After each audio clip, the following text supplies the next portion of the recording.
up, y'all? It's your girl Tia. It's Media Mix Interviews. I am sitting here with Crucial BGR from Savannah, Georgia, and he is here in Charleston making all his great debuts, all his great music, his albums. We're gonna get into this interview. It's gonna be good, and you already know. In Georgia, started rapping around like 2018, like 2 years now. I feel like the best. I can really say. I feel like the best. With your latest music, what's the best thing that you've dropped so far? So far, in like the public's eyes, so far it'd probably be like Everything Gucci 3. That's the most listened to right now. Kurt Man is a close second. So. Is that kind of like based off of your streaming and views and stuff? Based off the streaming, off the views. Would that be on YouTube or Apple Music or anything? YouTube, Apple Music's on everything. It's accessible everywhere. Oh wow, that's good.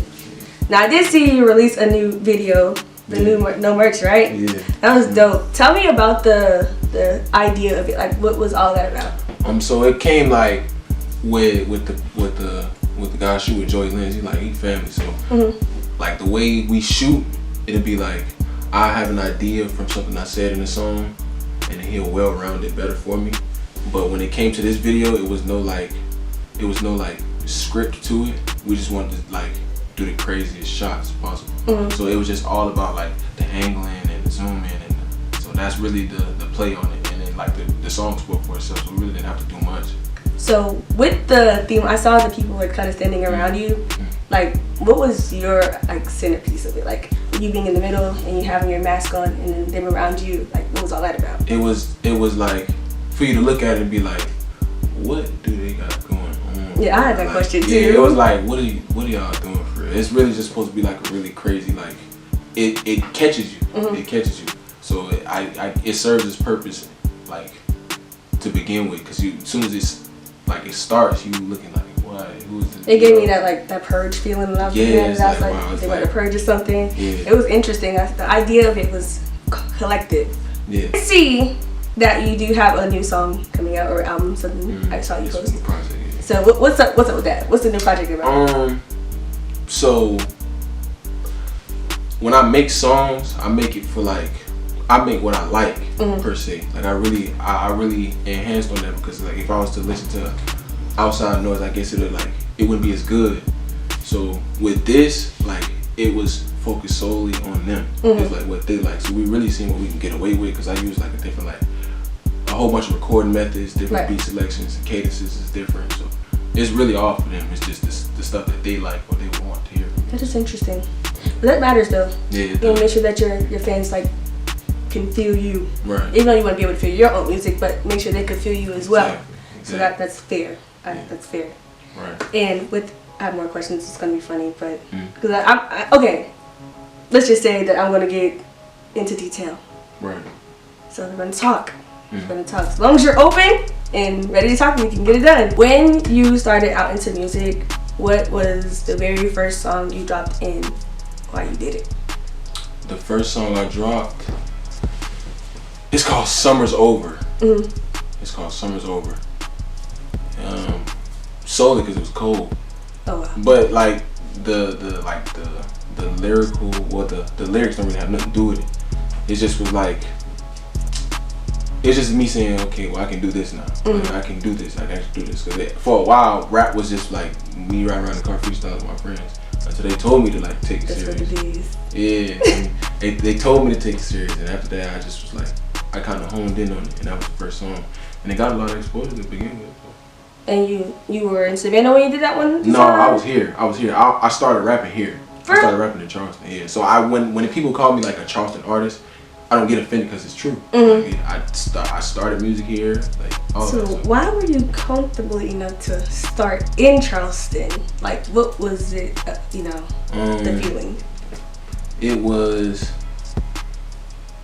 I feel it was it was a lane. It's a lane for everybody here. It was a lane. I feel if I was to do it here, it would. If I was to do it anywhere, really, it would stand out. But I feel in Charleston it stand out because the Carolinas is in the forefront for music right now. Right. So I feel the odds just played in my favor. I could tell that it was kind of more different when I did listen, because Well, the accent, of course, Yeah. and maybe your flow towards music kind of hit differently than everybody else did. Yeah. It didn't sound kind of the same, so that's why I had to ask where he was from first, because I had to make sure that I knew what I was talking about. Like, it needed to make sense, because I was like, you know, here it's like a lot of Geechee, and then so, and then that's I feel like that's what put me ahead early on, because I just came out the blue. It's like to some crazy, like, you know. And then what majority of the people would say was like, well, where you been? Like, what have you been doing? Right.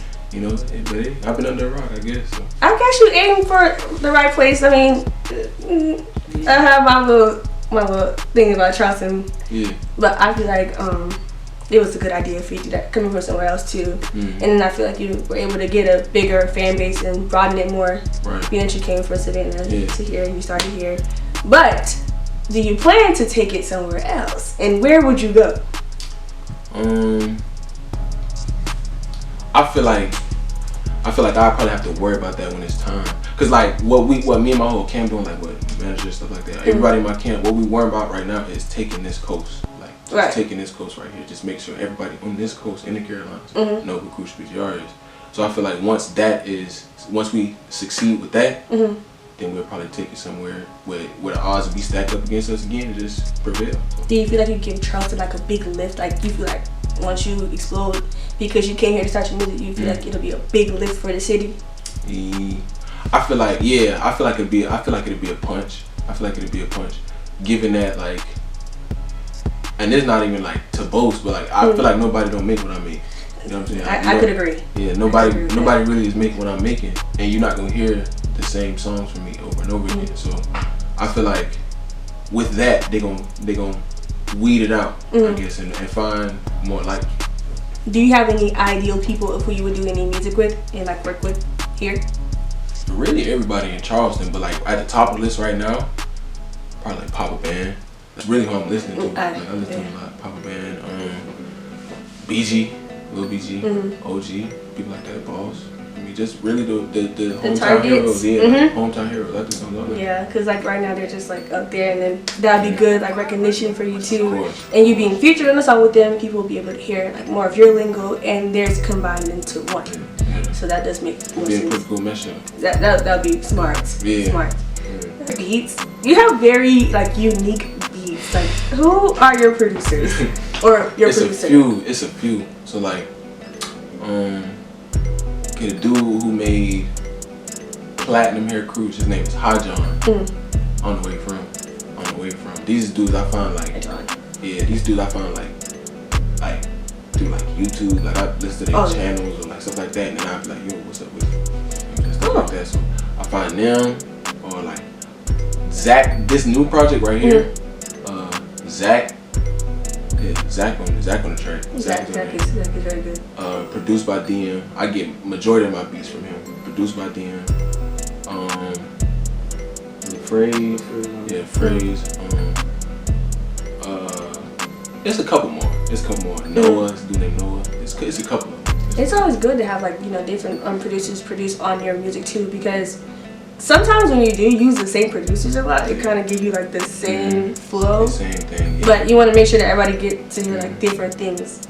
Like when I listen, I go into detail. And I feel like that's another thing that puts like my penmanship and like my beat selection, the whole thing as a whole, over a few like as of right now. Because like when we go into beats, we're not looking for like, it'll take me 2-3 days. We can listen to 100 beats. I probably can. You know what I'm saying? It's just I'm looking for a mood. It's like a specific mood. It's not like a BPM, or it's not like a sing song. It's not like I'm looking for that. It's like I'm looking for, it could be something. I'm looking for something ratchet, or I'm looking for like something subtle. That's really funny to me. That I always wonder, like, people like to want to get their music more out, like in the open. Like something I always hear from artists is like they will go to the strip club and play their music in a strip club just so it'll be heard better. What do you think about that? That's a real smart tactic. Like the way we would go about it is like, normally you have to make friends to like, for them to like scratch my back and scratch yours. So like what we would do, like we have like flash drives with like 3 songs on it. I was like, look, I got this $100 right here, just play these songs. You know what I'm saying? Just for me, once they find it's good, and keep it playing. And we'll just make a relationship. Like that's what we do with the DJs. We do that with the, you know, we do that with the promoters. We do that with everybody in Charleston who has something to do with like Charleston, like media and social media. Right. We do it to all of them. Every last one. I feel like the best way to go is hit the Charleston powerhouses like the Media Mays or like the Chris Kalins or like the D Moore. Right. Hit those people because everybody sees them. So whatever crosses that path with you or with those people, they gonna see it. So we just hit them first. You make sure that they can see and get it out. Exactly. Because I told you, like, I have to do like a lot of research. Sometimes I have to do my research so I can know about people and know about things that they like to do before I get to talking. I want to make sure I know. Right. So you got a smart little brain up there. This industry was definitely for you. Yes, ma'am. It's definitely for you. What is the funniest thing that has ever happened to you, like pertaining to music? Like anything funny that you be like, dang, I don't know if I ever want to tell this story, but I know I need to tell this story because it's funny and it's embarrassing. It's okay. So it's funny when I look back on it. It's funny when I look back on it. In the moment, it was like really like heated. So I had a show out in Charlotte, and I went with my DJ. His name Crucial too. That's crazy. Oh wow. We went out to Charlotte and we was doing the show. And it was like at this lounge, like this upscale lounge. It was real nice. So they asked me what set time I wanted to perform on. I had some people come down. So I was like, we'll just do it at 12. And we listening to like the people that was there that was gonna perform before us. They already drunk. Like half the people just in there vibing, chilling. It was a cash prize, all type of junk. And so like we sitting there listening because they're in freestyling and stuff like that. And we thinking like, man, this in the bag for real. Like, it's like, what is that? So they was kind of trash. Yeah, like it was horrible. And so I didn't mean to do that, but they was horrible. Like, that didn't make no sense. So like we start going. Like one lady go up first. She was a white lady. She was rapping about being from Africa. Oh no. Like it was a whole bunch going on. Like I'm like, what is this? So she went, and it was like 9:00 maybe. And the next dude went, and then it was like, all right, give it up for Crucial BGR. It was like 10 o'clock. Like my set time was at 12. I'm like, oh, you feel me? But roll with that punch. So got out there and performed. And the same dudes that was drunk, kind of like, you know, they was in the front and they was like kind of like blocking the view of the crowd in the back. But it wasn't even that deep in the night for the whole crowd to come. So half the people wasn't even there. So we was like, we can roll with that punch too. So they in the front, like they kind of like mugging. You know what I'm saying? So I'm rapping to them. I just started rapping something to them. And the lady, the host was like, before I went on, she was like, okay, we judging off beat selection, we judging off wordplay, and we judging off your style. It was something like that, your style. I performed like something like Still Rope and New Merge. So I'm thinking like, oh wow, I'm taking this home. So I performed, and they in the front, they just like kind of mugging, so I'm rapping to them, and it was cool. I mean, and then all of them so mad. They was under like, everybody was under like 5'4". Like why y'all so mad? So they want to smoke. Yeah, I don't see why. Like you feel me? So I got off at like, I don't want to say 10:50. I want to say I got off stage at like 10:50. The set time was like 5 minutes. So they went on right after me. And this when I realized, oh no, this like a setup. Because the lady was like, the host was like, yeah, they won last week, y'all. Give it up for it. I'm like, wow. So like they kind of play y'all a little bit. Yeah, it's like okay, so they got their favorites picked. And so we started realizing it was rigged because keep in mind the set times was 5 minutes. I got off at 10:50. They was going till 12. Like you know, like so they was going for a while. I'm like, oh yeah, this set up for real. And now they jumped off the stage. They in the crowd. They on the tables. All of them little, so they on the tables. Like I'm like, man, that's crazy. And so I seen they had their number one pick. They had the judges. One of the judges was holding the cash prize. So after everybody went, after like 3 people went, they hold the cash prize up. So everybody like, look, this for real, y'all. So I'm thinking like, okay, so who the second place is? Then if they got their first, there's 3 places. Like first place get cash prize of like 600. Second place get 100, and the third place get a free video shot. So I'm like, okay, so who they second and third place if they got them picked out? And then I realized like the dude who went up before the lady who was rapping about Africa, he worked there. Wow. Yeah, so like he got off stage and went behind the bar, like, cause they finna kick you out. Like he just got back there and started cleaning up. I'm like, oh, they dead wrong. And then the third person, one of the judges who was holding the money, he performed too. So they worked there. Yeah, and all of them worked there, and they just was like. So they was getting their own money back. Exactly. It's like they just worked this ring. I'm like, man, that's crazy. So they put the money into the contest just to give it back to themselves. Yes. I think that's pretty messed up. They could have gave y'all that. And then look, they was cutting. Keep in mind, we only had 5 minutes to perform. They was cutting people off at 2 minutes, like stuff like that. After they got deep into the night, it was like, no, we just going now.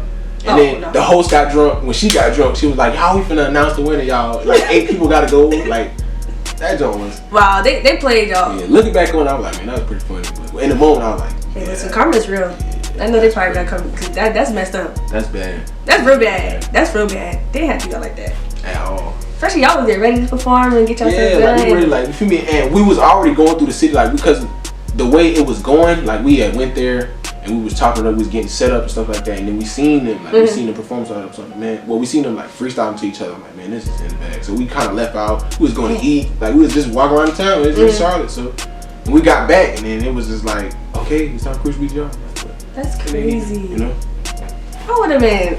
I was mad to start off. I was I was bunch of drunk people. Yeah, they kind of messed it up. But then, like looking back on it, I was like, man, that's doing pretty funny. I didn't really lose nothing from it. Right. And I was happy to perform anyway. So. Just to like get people to see who you was in Charlotte. I wasn't expecting to do that in Charlotte though. That's kind of crazy. Yeah. What was the club called? She's trying to. I don't remember. So I nobody don't ever go there and perform. Yeah. No, I really don't remember the name. I know it was a lounge. I really don't remember the name. That's crazy. Don't perform in no lounge. That's crazy. Do no lounge. You can do like a little. And it was upscale. It looked like they about their business. It was security everywhere. It was upscale. But it was security everywhere. You know, that made no sense. They could look like they. When we pulled up, they was kicking somebody up. Oh. Straight up. And it was upscale. Yeah. Yeah, they was real nice. Just the people wasn't. Yeah, that was wrong. That was cold. It is what it is. You probably turned up too. What? I was really, what? Yeah. It was security everywhere. It was security everywhere. I was ready to have fun. You better than me. I would have been mad. Like, I wouldn't know what to do. I'm better than myself now, really, because I really didn't have to take that for real. You did. I would have probably started the whole brawl. I would have been mad. Yeah. Like, y'all made us come here for y'all to give yourself y'all own money back. That's kind of ghetto. It made no sense. I hope you ain't had no experience with that here. No. Okay, I'm about to say, because be a little sketchy sometimes here. A little sketchy. Performing in Charleston, what was your favorite performance? The Playhouse. That's. I knew you was gonna say that. I was that's the one they really know me for. Like, shout out to Chris. Shout out to Chris Caden. Shout out Q. They hit us like a couple months before. I was like, it's no brainer. We was gonna do it because I really like those people as a whole. Like, I've been messing with Q. I've been, So yeah, got to the Playhouse. It was kind of like. It was the first one, so it was a lot Q was worried about. So we just made sure we stayed close, maybe so we stayed like answering the phone and stuff like that. It was fun. That really got a lot of exposure for me. Like, that really like let people know like, okay, he's serious. That was a pretty like nice big event too. I saw it a lot on social media, so I was like, I'm not gonna ask about this one. And I saw like a lot of people like performing. Some people who I never like really heard of. And like usually when I'm like on social media, I discover like new people like throughout like just strolling. I'm like, oh shoot, I didn't know who this was. And nah, he did, yeah. I knew about you, but I got to know more about you like once I saw that happen. Yeah. So I think that's what it was. Like when it was like I dropped everything Gucci at the top of 2019 in like February, and it was like the way it was going. It was like, okay, we paying attention. Like what else you gonna do? And then Kurt Mann, it's not finally like people just calling like the top 5s. That is lit. It's probably gonna be in a Playhouse too. Yeah, I missed the first one because I wasn't here, and I was gonna come bring my camera and everything, but I couldn't go because I was on work at the time. Doing all the school stuff. But so the next one I'm gonna make sure I know ahead of time so I could come because I like stuff like that. It's just like a nice event. It was real fun. You enjoyed yourself. I could tell it was like a little BET Awards in Charleston. So what is in store for you next? Besides your new project coming up. So early on into rap, I wasn't thinking like a rapper per se, quote unquote. Like I wasn't thinking like I needed to do what I'm doing now. Like I didn't think I needed to even though 90% of the job is talking, right. I didn't know I had to talk as much. And for a long time it was bad for me because I didn't really want to interact with people. You're like an introvert. I'd rather just make the music and just put it up, and just, you know. So 2020 we just gonna pull out all the stops. It's just all of it. We just gonna be doing the features, we doing the videos, we doing the sit downs. It don't matter. Yeah, like you know, just like being interactive. It's like it gives you more attention. Yeah, that's what I. All that stuff that you want. That's exactly what it's for. It's to like 2019 was like one of the most slept on years I had in music. Even though it was like I'm did for 2 years, but that was the most slept on year. And so 2020 is like to show you like what can you say. We done did everything. Like we done did it all. So what else is there to say? Now it's time to put in work. Exactly. Like I feel like towards maybe like the middle endish, that's when I started to see like more. And now it's like I see your name like everywhere. Let's get to the fun part. I always like this part of my interviews when people freestyle, because I get to hear things. I get to hear your talent and personality. Don't tell me you scared of freestyle. No. Don't be. I know you be freestyle. You write your music? Not majority of the time. Yeah, I know you be going right in the studio and you just be. All right. I'm off the top rope. It ain't hard to tell that. 92 switch so fast. I know he thought he'd catch that. Shit, I did too. Niggas can't link. This shit ain't hard to tell that. Double up my moves. Spin a bit fast. I heard them shells. You catch that. Can't leave no clue. Just trying to hang around. Serve no purpose. Kill that. Like what you do. Young boys hold. They said stop my Twitter. Follow up my moves. Drop when I drop. I do this shit. Forget back. Running up my views. He inspired. He like how you did that. I can tell you do. I will shoot. Okay. Okay. Okay. Yeah, and that was on top of your head. No. I know. That's something. That's something. It's something we never heard before. No, never. That's still fair enough. It's fair enough. Before we close out this great interview, it's fun. Yeah. Is there anything you want to say to the camera and your fans and everybody that listens to you? Watch me closer. The official project, 7-song project, it drops January 10th. This Friday. This Friday. So be on the lookout. Thank you guys for tuning in again to this great interview hosted by me, Tia. Make sure you guys follow me on Instagram at callme_Tia and MediaMates_ as well. It's crucial. Appreciate MediaMates for having me. Bye guys.